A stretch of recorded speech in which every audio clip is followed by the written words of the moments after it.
On entre dans une toute nouvelle ère de productivité, une ère portée par l'intelligence artificielle. Et attention, cette fois, ça va bien au-delà de la simple analyse de données. Non, là on parle de passer concrètement à l'action. Alors, regardez ce chiffre. 85%. D'ici 2026, on estime que 85% des entreprises auront misé sur l'intelligence artificielle. C'est tout simplement colossal. Ça nous montre bien que l'adoption de la technologie est massive. Mais voilà la question qui tue. Combien d'entre elles vont réellement en tirer un avantage concurrentiel? Parce qu'investir, c'est une chose, mais transformer cet argent en un vrai avantage stratégique, ça c'est une autre paire de manches. Et c'est justement là que le bât blesse. Bon, on va creuser un peu ce sujet. C'est ce qu'on appelle le paradoxe de l'investissement IA. Le problème est assez simple à comprendre en fait. Des sommes folles sont investies, mais au final, seule une petite poignée d'entreprises arrive vraiment à en tirer profit. Alors pourquoi un tel décalage? C'est exactement ce qu'on va décortiquer. Et cette citation de Jérôme Henry, elle est parfaite car elle met le doigt sur ce qui manque, l'agentivité. Retenez bien ce mot. L'idée, c'est que l'IA ne doit plus être un simple outil d'analyse passif. Non, elle doit devenir un agent, un acteur capable d'agir. C'est vraiment ça le point de bascule. La solution à ce fameux paradoxe, elle se trouve justement dans une nouvelle génération d'IA, dont Gemini 3 Pro est l'incarnation parfaite. On parle ici d'une IA qui n'est plus juste là pour observer, mais qui devient un véritable acteur, un membre à part entière des opérations de l'entreprise. Et le concept technique derrière tout ça, c'est l'agentivité native. Qu'est-ce que ça veut dire concrètement?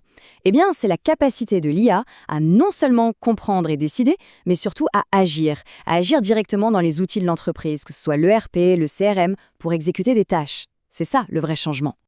D'accord, mais alors, comment c'est possible d'un point de vue technologique? Qu'est-ce qui rend ça réalisable? Eh bien, tout repose sur 3 pouvoirs clés, 3 innovations fondamentales qu'on va examiner tout de suite.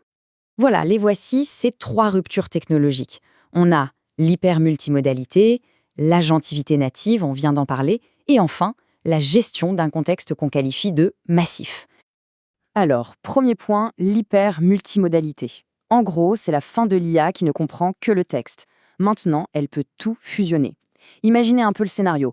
Un responsable qualité envoie en même temps une vidéo de sa chaîne de production, le contrat PDF du fournisseur et un rapport Excel. L'IA va analyser tout ça ensemble, faire les liens, détecter une anomalie et sortir un diagnostic complet. C'est la fin des données qui ne se parlent pas, la fin des silos. Deuxième pilier, on y revient, l'agentivité native. Là, l'IA change de statut. Elle devient un vrai collaborateur opérationnel, un collègue numérique qui travaille 24 heures sur 24, 7 jours sur 7. Elle va pouvoir toute seule se connecter au CRM pour relancer un client ou aller faire une saisie dans l'ESP. Et le truc de dingue, c'est qu'elle n'a même plus besoin d'une API pour ça. On est vraiment sur un autre niveau d'automatisation.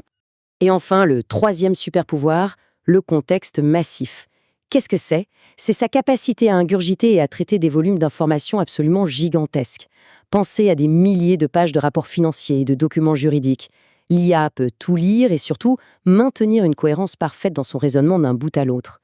L'échelle de cette capacité, elle, est juste sans précédent. 10 millions. 10 millions de tokens.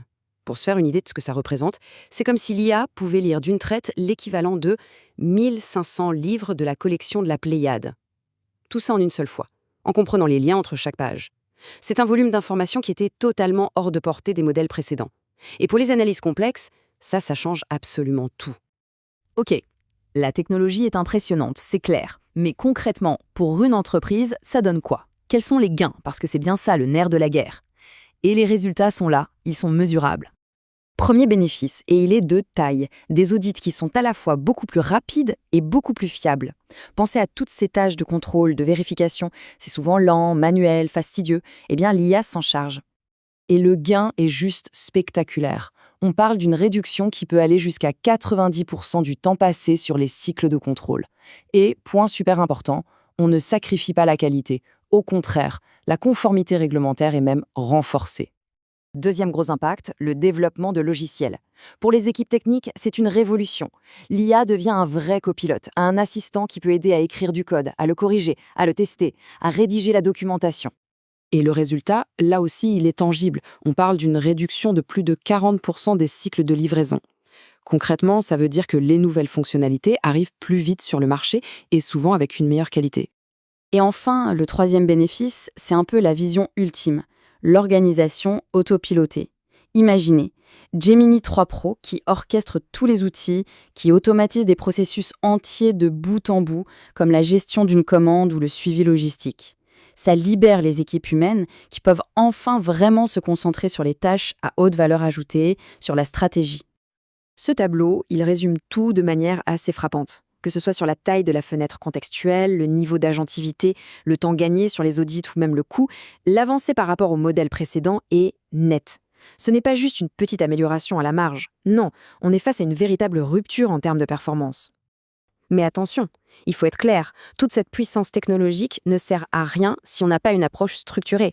Le chiffre fait réfléchir, 67% des projets IA échouent. Et la cause principale, c'est le manque de cadrage, le manque de méthode. C'est pour ça qu'avoir un plan d'action solide, ce n'est pas une option, c'est indispensable. Alors justement, comment on fait pour adopter une telle technologie sans prendre de risques? La voie à suivre, elle est assez simple, très pragmatique, et elle se décompose en 3 grandes étapes. Première étape, un diagnostic de maturité. Il faut savoir où on en est, cartographier les outils et surtout, identifier les opportunités qui auront le plus de valeur. Ça permet de construire une feuille de route qui soit réaliste. Deuxième étape, on lance un prototype. On choisit un périmètre bien défini, comme les relances clients par exemple, on teste et surtout, on mesure le retour sur investissement. C'est le fameux quick win. Et enfin, troisième étape, et elle est cruciale, la gouvernance et la sécurité. On définit des garde-fous très clairs pour la traçabilité des actions d'IA, on s'assure qu'il y a toujours une validation humaine et bien sûr, on supervise le tout pour être conforme au RGPD. Et on va se quitter sur cette question qui est assez vertigineuse quand on y pense. Et si le prochain collaborateur clé qu'on recrutait n'était pas une personne, mais une intelligence artificielle? On voit bien que la technologie n'est plus un simple outil, elle devient un vrai partenaire opérationnel. Et ça, c'est une perspective qui nous oblige à repenser, à repenser fondamentalement toute l'organisation du travail.